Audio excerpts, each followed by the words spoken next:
Чет элдик жарандан кылмышын козгойм деп акча талап кылган милициянын майору камакка алынган. Ал кармалса да ар тараптан ишкерге карата коркутуулар башталган. Бул окуядан кийин АКШ жараны өмүрүнө кооптулук жаралып, аргасыз өлкөдөн чыгып кетүүгө аракет көрөрүн айткан. Акыркы үмүтү сот чечиминде гана калган. Бирок сот милицияны үй камагына чыгаруу чечимин чыгарды.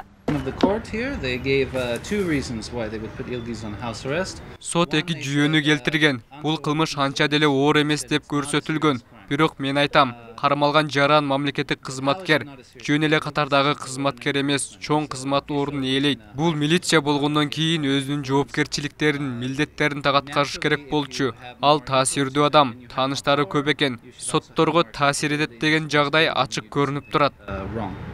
Иш Ош шаардык сотунда каралган. Соттон адилеттүүлүк гана күтөрүн айткан АКШ жараны бул чечимге ынанбайт. Ал мындай даттануу менен Ош облустук сотуна дагы кайрылды. Ишти жогорку сотко чейин алып барып, өзүмдүн укугумду коргойм.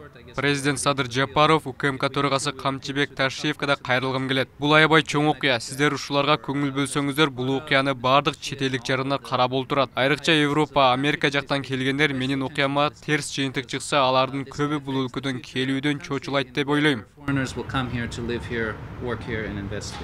Инвесторлорду чочулаткан жагдайлар акыркы учурда көп кездешүүдө. Мындай аракеттер инвестициялык климатка терс таасирин тийгизбей койбойт.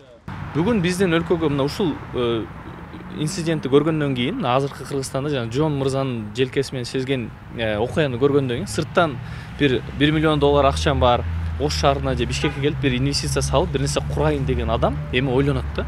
Себеп бул өлкөдө адамдардын укугун коргой турган органдар өздөрү ушундай саботаж кылып, шантаж кылып акча өндүрөт экен деп биздин инвестициялык климатты таптакыр бузду. Мындан ары эгер мындай көрүнүштөр кайталана бере турган болсо, сөзсүз түрдө бузулат. Бекеттин жайыштырган негизинде Бул окуя өлкөдө инвесторду коркутуп акча талап кылган алгачкы учур эмес. Буга чейин да чет элдик инвесторлордон $200 000 талап кылды деген шек менен ишкер Төлөнбай Нурбаев кармалган. Ал мындай жосундуу бийликтеги жогорку кызмат адамдары менен байланышта экенине таянып жасап келген. Мындай фактылар инвесторлорду чочутуп, өлкө беделине доо кетирет дешет. Мамлекет колдоп, буттап, жардам бериш керек. Кредит маселесин, жана башка маселесин бизде кандай болуп атат? Бизде аларды тоноп, үркүтүп, коркутуп, аларды качырып, алардан пара сурап, ушундай бере турган болсо, Кыргызстанга чет өлкөдөн эмес, өздөгү ишкерлерибиз дагы Кыргызстандын азыркы мамлекетибизге инвестиция салбай коюшу мүмкүн. Ошондуктан инвесторлор менен иштешкенде биз мамлекет колдоо кылыш керек. Эгер аларга кандайдыр бир кордук көрсөтүп, пара талап кылгандарды мамлекет аябысыз жазалаш керек.